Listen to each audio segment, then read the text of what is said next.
Teknik gelap buat menghancurkan musuh lo, terutama buat lo yang saat ini ada di kondisi terpuruk, yang lagi jatuh, lagi diremehin, direndahin, atau dibully. Pelajaran ini diambil langsung dari tokoh Son Goku di anime Dragon Ball. Kenapa gue bilang teknik gelap? Karena cara-cara yang dipakai Son Goku ternyata juga diajarkan di buku terlarang 48 Laws of Power karya Robert Lee. Buku ini sampai dilarang dibaca para tahanan di Amerika Serikat karena isinya yang bikin konflik. Gak nyangka ya, Goku yang kelihatannya polos gitu, ternyata ahli manipulasi musuhnya. Langkah pertama, belajar dari kekalahan. Semua orang pernah kalah. Di satu titik dalam hidup, pasti lo juga akan kalah. Goku juga sering kalah tuh. Jangankan sama musuh-musuh yang kuat, sama musuh yang lemah kayak Yamcha, Kami Sennin, dan Shinhan, dia juga kalah. Tapi lihat, gimana dia selalu belajar dari kekalahan, analisis kelemahannya, dan melihat kelemahan lawannya. Sampai akhirnya dia bisa menyandang gelar pria terkuat di dunia, dianggap sejajar kuatnya sama Superman. Ini sejalan sama hukum 22 dari buku 48 Laws of Power. Use the surrender tactics, transform weakness into power. Lo harus bisa menerima kekalahan lo dulu. Di awal terlihat susah, tapi sebenarnya lo belajar dari kekalahan itu. Cara lo menyikapi kekalahan, ini yang ngebedain apakah lo akan selamanya jadi pecundang atau nanti suatu saat bisa bangkit jadi pemenang. Terutama kalau lo kalah dari orang yang remehin, merendahin, atau ngebully lo, pasti nyesek banget. Kebanyakan cowok, kalau udah kalah, ya udah, stay kalah aja selamanya. Padahal kalau lo dibully, direndahin, diremehin, terus lo merasa perlu dikasihani, atau nyalah-nyalin pembuli lo karena jahat, itu nggak akan bawa lo kemana-mana. Orang-orang itu memang jahat, udah jadi sifat mereka. Yang harus lo lihat adalah diri lo sendiri. Kenapa lo sampai diremehin, direndahin, dibully? Apa karena badan lo kelihatan lemah? Apa karena sikap lo yang kelihatan gampang dimanfaatin? Apa karena lo punya kekurangan? Memang berat bro. Udah diserang, dijatuhin orang, kalah. Habis itu lo harus mengkritisi diri sendiri. Tapi kalau nggak dilakuin, lo seumur hidup bakal dibully, direndahin, dan dihina terus.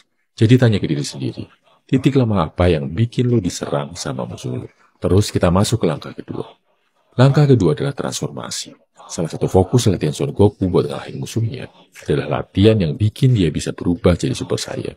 Masih ingat kan? Sama hukum ke-22 dari buku 48 Laws of Power. Use the surrender tactics, transform weakness into power. Habis lo belajar dari kekalahan, lo harus bisa bertransformasi. Transformasi dalam hal apa? Dalam hal bikin kelemahan lo jadi lebih kuat. Atau cari kekuatan lain buat menutupi kelemahan. Misal lo direndahin karena lo kelihatan kurus, lemah, gak berdaya. Perkuat fisik lo bro, olahraga atau ikut bela diri. Atau lo diremehin karena gak punya duit. Belajar skill, fokus, cari duit. Bahkan transformasi positif yang kelihatannya gak ada hubungannya pun, itu bakal bikin diri lo lebih kuat. Misal lo tampil lebih rapi, lebih wangi, makan lebih teratur. Kumpulin transformasi-transformasi kecil ini, sehari jadi lebih baik 1% aja. Lama-kelamaan, lo akan jadi lebih kuat. Kebanyakan kesalahan cowok yang ditindas, diremehin, dan dibully adalah mereka fokus ke balas dendam. Bukan fokus ke gimana bikin diri mereka lebih kuat dulu. Belum kuat udah mikir balas dendam. Akibatnya mereka nekat ngelakuin hal melanggar hukum buat mencelakai lawannya. Berakhir di penjara. Atau malah nekat nantangin dalam kondisi masih lemah. Akhirnya makin kalah dan makin hancur. Jadi, tahan balas dendamnya buat nanti. Fokus dulu perkuat diri lo.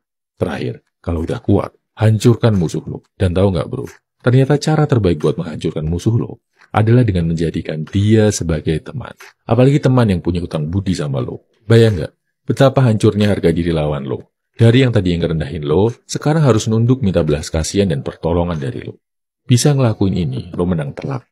Gak cuma menang karena udah menghancurkan harga diri lawan lo, tapi juga menang karena bisa bikin lawan jadi teman. Kayak yang dilakuin Goku ke lawan-lawannya. Mulai dari yang cere-cere kayak Yamcha, Tenshinhan, sampai yang super kuat macam Piccolo, Majin Buu, Vegeta, dan Android. Akibatnya, Goku justru bisa ambil manfaat dari mereka, bisa latihan sama mereka, dan bisa jadi lebih kuat. Sama kayak dalam perang. Perang itu dianggap lebih berhasil ketika panglima perang gak menghancur leburkan sebuah kota, tapi justru bisa melakukan kerusakan seminimal mungkin dan bikin warga kotanya dengan sukarela menjadi sekutu dari sang penakluk. Berpikirlah, gimana caranya dia bisa jadi teman lo? Tunjukkan belas kasihan sambil lo tetap pegang kelemahannya. Kasih simpati dan bantuan sampai dia ngerasa bergantung sama lo. Bikin dia berhutang budi sama lo, sampai dia ngerasa kebaikan lo gak akan terbalaskan. Ini sama kayak di hukum kedua dari buku 48 Laws of Power. Learn how to use your enemies. Oke bro, kesimpulannya ini 3 cara menghancurkan musuh yang mengalahkan lo. Berdasarkan buku 48 Laws of Power diilustrasikan sama Son Goku. Pertama, belajar dari kekalahan. Jangan cuma sedih dan meratapi kekalahan. Kedua, transformasi diri lo jadi lebih kuat. Jangan mikir balas dendam dulu sebelum lo yakin lo udah jadi lebih kuat. Ketiga, penaklukan terbesar adalah saat lo bisa bikin musuh jadi kawan. Sebenarnya, ada lagi hal-hal yang lebih gelap dengan penerapan yang lebih destruktif dari 48 Laws of Power ini. Tapi nggak bisa gue bahas di YouTube atau Instagram. Karena gue ngerasa terlalu berbahaya buat cowok-cowok yang mentalnya nggak cukup kuat. Apalagi kalau punya niat jahat. Kalau mau tahu pembahasan lebih lengkapnya, nanti gue lakuin di grup Inner Circle ya bro. Dimana buat masuk grup itu, lo harus ikut challenge dulu. Buat membuktikan kalau lo udah cukup kuat secara mental dan punya niat yang baik. Link buat join challenge-nya bisa lo baca di kolom komentar, bio, atau deskripsi. Kalau lo berhasil, lo akan dapat undangan buat join grup yang akan rilis di bulan Oktober nanti. Oh ya, share di kolom komentar bro, kalau lo punya pengalaman, gimana lo akhirnya bisa mengalahkan orang-orang yang tadinya ngeremehin, ngerendahin, atau ngebully lo. Salam my value man, semangat bro.